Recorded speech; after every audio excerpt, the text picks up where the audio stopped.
another game, the final game for me this evening, unfortunately. But let's hope that it's a good one. Let's hope that these guys see us out on a positive, on a high note, on a nice, fun, entertaining game. So let's have a quick look at the players, we'll have a quick look at the maps, all that kind of good stuff, all the usual stuff that we normally do before any kind of game of Age of Empires. So over to the east of the map, we have, playing in the blue, we have CU, playing as the Mongols. And you might remember CU from the previous game as the poor gentleman who did indeed lose that previous game.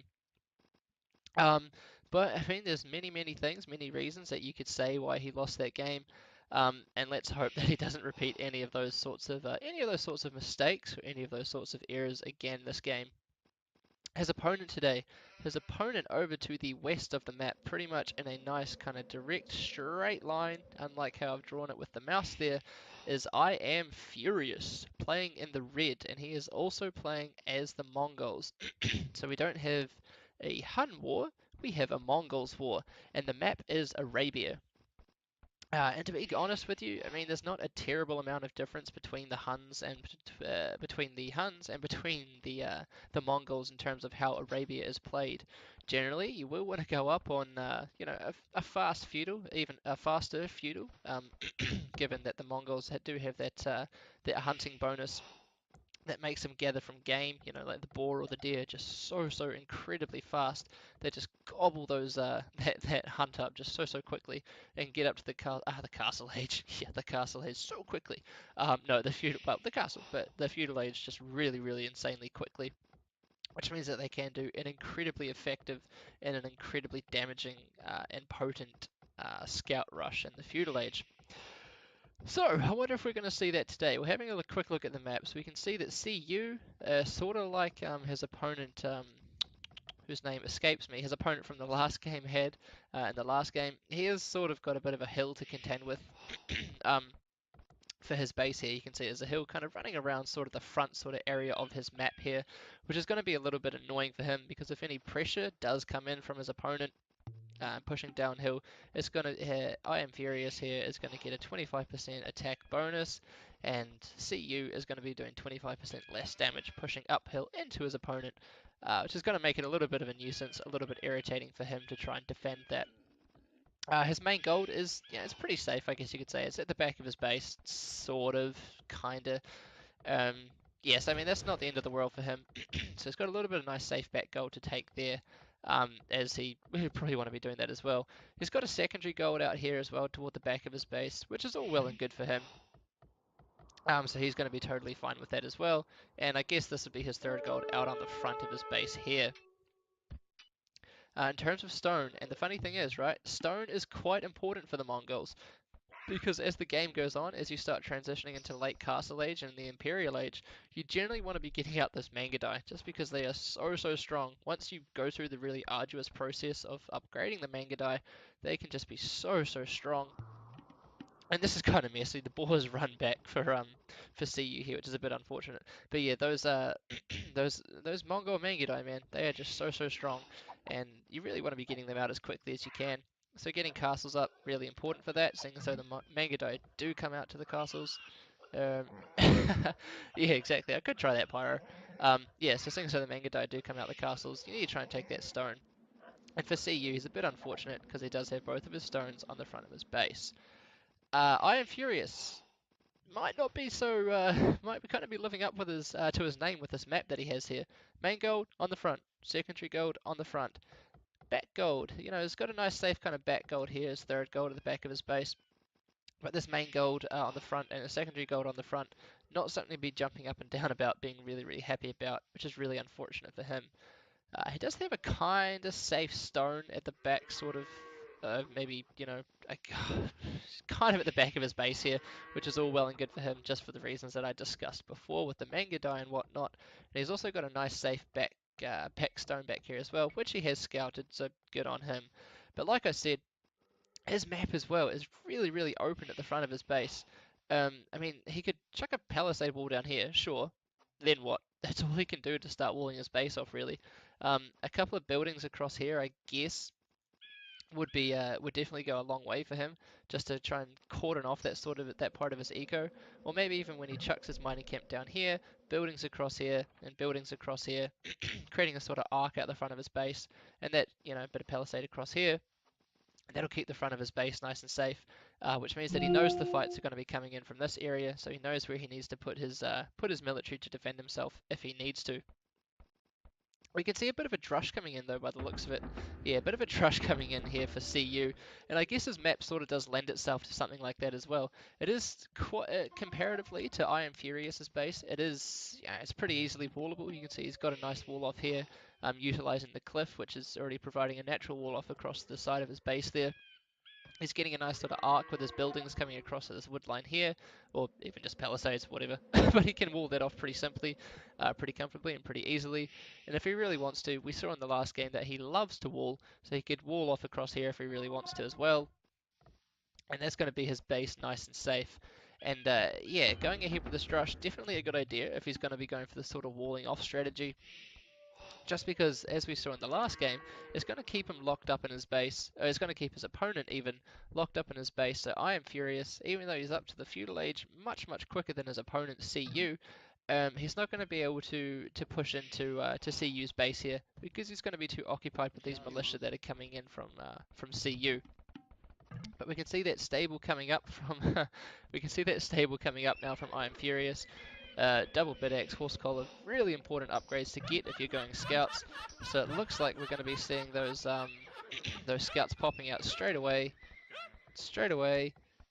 anytime now. There we go, the scouts coming out as well. We can see the drush coming in at the back on the berries. Or hitting the berries of I Am Furious, which is a really good place to hit if you're doing a drush. This is not such a good thing, running your militia and your scout into the town centre, because while the drush has got a little bit of idle time, it's forced a little bit of idle time for I Am Furious's forage bushes here, or forage gatherers even. He's lost a scout and he's lost a militia to the town centre fire, which, yeah, it's pretty sloppy to be honest with you. But he's doing wow. He's still going for it. He's doing well enough though to give himself time to wall up back at home. And I guess that's all he really wanted to do this trush for as well. And he's managed to pick off he's managed to get a little bit of idle time for his opponent's on his opponent's berries here as well, which is kind of important if you're going scouts, because scouts obviously costing 80 food a pop. You want to try and have your food income as efficient, as quick and as effective as possible. So now, I Am Furious. He's managed to clean up that drush pretty simply. A lot of it by virtue of CU running them and running his militia into the town centre. To be fair, but he's managed to defend it. He's managed to clean it up pretty conclusively. So now he's going to start pushing out, see what damage, see what harassment he can do to his opponent, who he's not actually scouted. So that's really interesting as well. Something that I didn't note at all, because I just sort of assumed that he would have gone ahead and scouted his opponent at the very least, but he knows nothing about his opponent. He doesn't even know where his opponent is, and he's going to get a bit of a shock when he pushes out now. And he finds, damn, my opponent looks like he's gone for a drush, he's walled up, and he's going to be going for a really nice fast castle here as well. This is going to be quite a nice fast castle time. He's going out with an archery range and a blacksmith, so it looks like we're going to be seeing crossbows coming out for CU when he gets up to the castle edge here. Which is really interesting. I would have thought he'd be going ahead and doing knights, seeing as though he's already got... oh no, he doesn't have a stable. Never mind. Yeah, I thought he would have been going for knights, but nope, he's going for crossbows by the looks of it. And I guess it kind of makes sense. Crossbows are cheaper, they're easier to mass because they're cheaper, and the upgrades that affect the crossbows are also going to be affecting the Mangudai later in the game as well, with the fletching, bodkin arrow, bracer, all those kinds of, and chemistry, all those sorts of things. They're going to affect the Mangudai as well. But CU clicked up to the castle age in quite a nice time. And now, now it's just down to I Am Furious here to try and keep himself nice and protected, nice and safe, nice and walled. Not walled, I guess, but try and keep himself nice and safe, so he can try and get up to the castle edge as quickly as he possibly can as well, which is why you saw up in the top right there, he went ahead and did a quite an early wheelbarrow, I guess you could say, just so he can get his villagers working that little bit quicker, get them working that little bit more efficiently to get himself up to the castle age just that little bit quicker than he would have otherwise, which means he's not going to be as out-teched for as long as he possibly could have been, would he have not got wheelbarrow. So he's just going to keep poking and prodding with these scouts at the back of, or at the front, I guess you could say, of CU's base here. And, oh, a nice quick wall there as well. Second archery range coming up. We saw double bit axe, and we saw inflection coming in as well. For CU, so we know that he's going archers into crossbows. We can see the archers coming out here as well. He's actually got quite a nice economy. He can upgrade crossbowmen, and he might be able to squeeze in bodkin arrow as well. So he's definitely done really, really well in terms of getting his economy sorted and set up well enough to get those all-important upgrades for your archer units. And it looks like, yeah, okay, there we go. He's gone ahead and taken the deer at the back of his base. So we'll be expecting crossbowmen, bodkin arrow coming in. There we go, crossbowmen, bodkin arrow coming in right at this time. So he's going to hopefully be able to push out and do a little bit of damage to his opponent.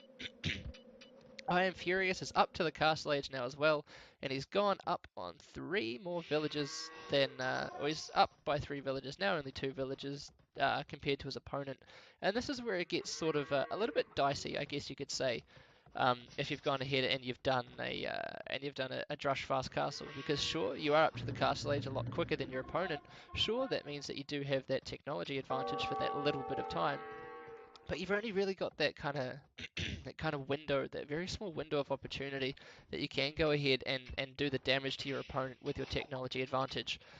Just because going up with a fast castle means that your economy isn't going to be as strong, generally speaking, as your opponent's, because your opponent has been able, they've spent longer in the feudal age.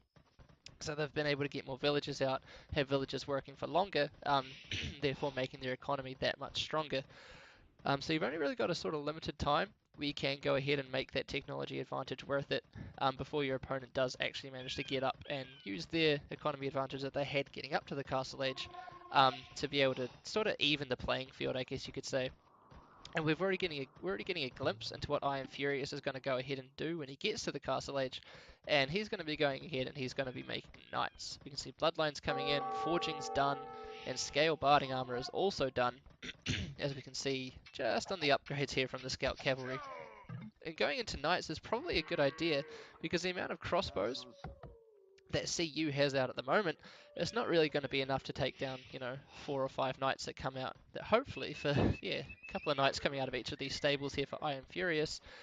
So he's going to be able to push out, he's going to be able to take down this army from CU really, really simply. And he's going to be able to push out and do some immediate damage, hopefully, to his opponent here.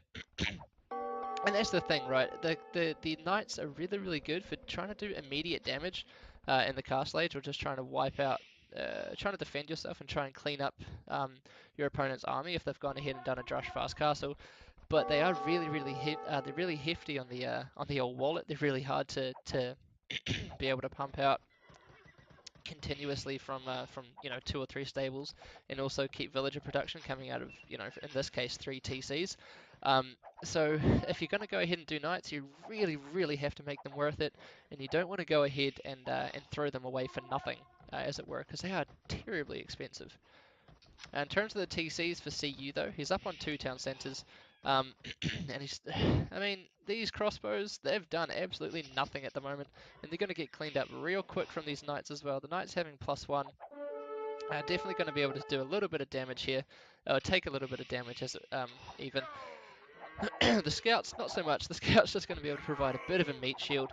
But what CU's doing here is really, really clever. Backing his crossbows into a corner, trying to minimize the surface area that the knights can get in and do, and therefore do damage on the crossbows.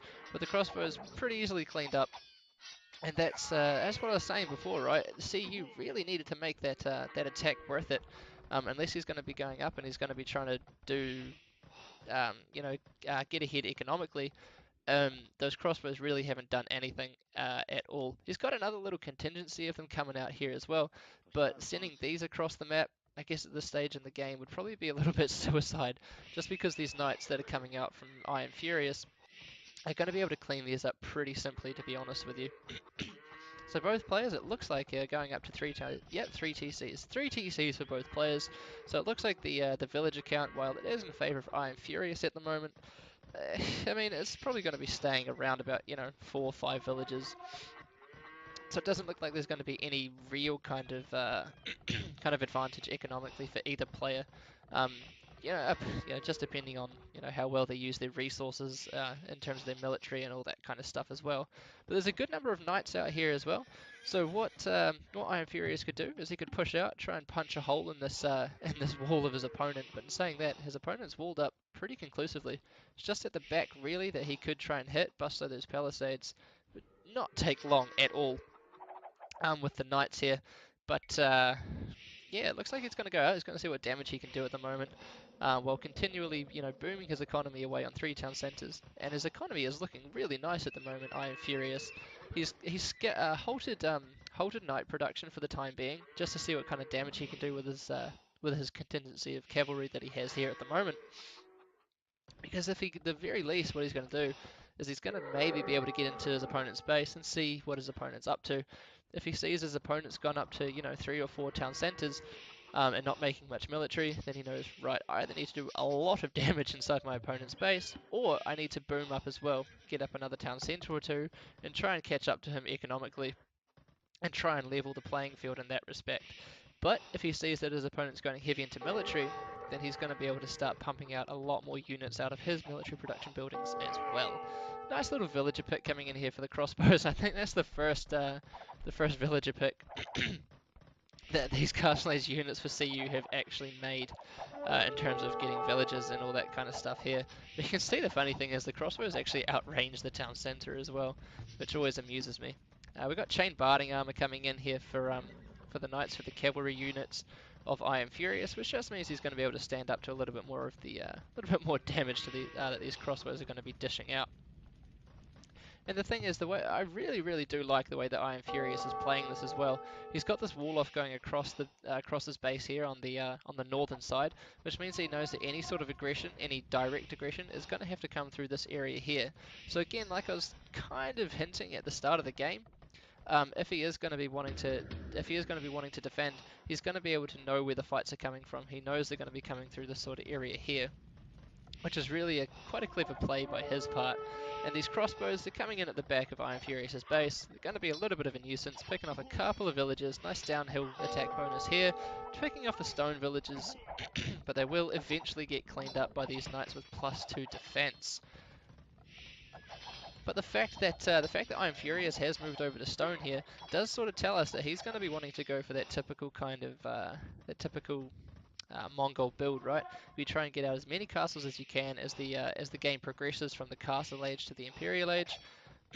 So the fact that that CU did manage to come back here and pick off, wow, 1, 2, 3, 4, 5, 6 or so villages, stone mining villages here for Iron Furious is definitely it's quite huge, right? Because it's just stunted that amount of stone income that Iron Furious has, even just for a little bit. And in games like this, those seconds, those little small bits of economy advantage that you can get like that, could mean the difference between winning and losing the game. And CU has done really well. He's clicked up to the Imperial Age really quickly in a really nice time here. And it sort of seems like this is the way that he likes to play. It almost seems like he doesn't like to be too offensive until he gets into the Imperial Age, where he did definitely manage to kind of shine in the previous game until his opponent eventually kind of trampled him, because he went for 1 unit and 1 unit only, which makes his unit composition really easy to counter. But he has done well. He's only just getting wheelbarrow now as well. And I guess because he did a Drush Fast Castle, he didn't really have the economy, the resources to get wheelbarrow straight away. But he's going ahead and getting it now. The patented, half an hour kind of wheelbarrow coming in, with stone shaft mining to back it up as well, just to get that stone coming in that little bit quicker. But I Am Furious also clicking up to the Imperial Age. Scores well ahead for him. His economy is looking really nice, setting it up quite well for Mangudai production here. He's got quite a few gold miners, quite a bit of wood coming in at the back. He hasn't particularly prioritized stone. Oh no, okay, he has over here. I was going to say he hasn't prioritized stone as much as he probably should have if he's going to be going for Mangudai, and therefore getting castles and all that kind of stuff up. But yeah, saw these down here, and yeah, it looks like everything's going to be kind of plodding along into sort of an Imperial Age war, just like we sort of saw in the last game here. Except in the last game, CU had the definitely had the advantage going up to the Castle Age. Sorry, the Imperial Age even. Whereas here it's pretty even. There's only a couple of minutes in it, and I can't remember what the villager count was when each player clicked up. There's only a couple of minutes in it, and looking at CU's economy, he's managing to chuck up a castle here, which is going to be nice. It's going to secure the stone at the very least, and it's going to just be really, really hard for Iron Furious to push up because, you know, obviously uphill advantage and all that kind of good stuff. If you take a look up in the top right hand corner, I'm not going to go through all the upgrades, but they're all the upgrades that kind of hint at hint at the Mangudai production that's going to be coming out for both players when they both get to the Imperial Age, which I believe CU is in now. Yeah, so CU is in the Imperial Age. Hasn't got many castles up yet. In fact, hasn't got any castles up. The first castle is only coming out for both players now, so I guess you could say a little bit of a late transition to stone, or at least, you know, the castle's coming up pretty late. But this is kind of unfortunate for CU, because if he wants to go ahead and get the stone, yeah, he's going to have to delete all of these sort of buildings here. Is he going to delete the barracks? No, okay, he's not going to go for the barracks or that house. Just so he, you know, so he can get a bit more of a surround, a bit more saturation on that stone mine there. But this is going to be a really, really nice defensive kind of stature, nice defensive holding foothold for CU to be able to defend from and try and mass up an army that he can push down into his opponent from here as well. So you can see that chemistry, bracer, all those sorts of cavalry archer upgrades and also archer upgrades coming in now for CU. So he's going to be looking to start getting some more castles out. I imagine start really putting the foot on the gas in terms of the Mangudai production here as well. As well, the same can be said for Iron Furious here. He's actually getting his second castle up, I believe, quicker than, yeah, quicker, oh, only just, albeit only just, quicker than his opponent here. And it looks like Iron Furious is also going to try and utilize these knights if he can to try and maybe get you know, a little bit more harassment done, try and divert his opponent's attention onto the knights, such that he can either buy himself a little bit more time to get get more Mangudai and all that kind of good stuff out, or even um, just attack from a different position or a different area. So we can see conscription coming in for Iron Furious as well, and that's quite kind of important at this stage in the game as well, just because he's preparing in a way for the late stage where it looks like he's going to be utilizing those fantastic Mongol Hussar with those extra hit points to be able to try and just harass his opponent as the game goes on, as the gold starts to run a little bit low. But we can see no Mangudai are actually coming out here for for I Am Furious, whereas Ballistics, Parthian Tactics coming out here, all nice and quick, nice and you know, nice, yeah, nice and quick for CU here. Going to be able to buff out those Mangudai quite nicely. Elite Mangudai coming in for I Am Furious, even though he has no Mangudai on the field or on the map at all. Just got a lot of trebs. Well, 3 trebs. He's going to start working his way at this castle, and I don't think there's any kind of hill bonus here, but there might be. I might be blind, but he's going to start working his way at this castle, trying to whittle it down. And one of my favorite quotes actually from Zero Empires, which makes me laugh every single time, is once the castles are dropping. Oh wait, hell, what is it? No, once the trebs are popping, the castles are dropping, and that always makes me chuckle a little bit when I hear it. It's just so funny. But leather archer armor, elite Mangudai coming in for I Am Furious here. So it looks like he's going to start getting those elite Mangudai out, which is going to give him the it's going to give him that little bit of an attack, that little bit of an edge.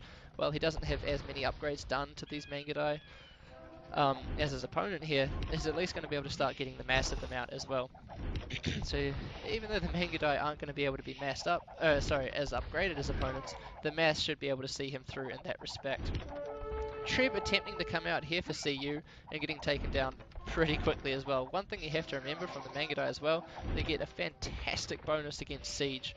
Siege just melts away in the face of Mangudai. It's incredible. If you have a Mongol player on your team, always get them to get the Mangudai out and always get them to take down the Siege, because they do it so well and so quickly. It's absolutely incredible. The repairs coming in on this castle here for CU, and he really wants to keep this up if he can, because if he can, because as I said, he needs the castles for the Mangudai, he needs the castles for the trebs as well, And if he is going to be going down the Mangudai path here, which, you know, it looks like he is with all those upgrades that he was getting, and still getting the upgrades as well, then losing the castles, there's just going to be such a huge chunk of your military production gone. And let's see how quickly this troop gets taken down. It just melts away in the face of these Mangudai, these incredibly strong, these incredibly powerful cavalry archers, and just castle after castle coming up for Iron Furious here as well. He's ahead on military quite substantially, at least double. He's ahead in villager count as well, and he's looking really, really firm and really in control of this game at the moment. He's managed to halve, I think, unless there's another castle up somewhere. I don't think so, no. He's managed to halve CU's military production by just taking out that one castle, and he's up on 4 castles nearly. So 4 times the amount of military production coming out. He can afford to take these sorts of bad fights, I guess you could say.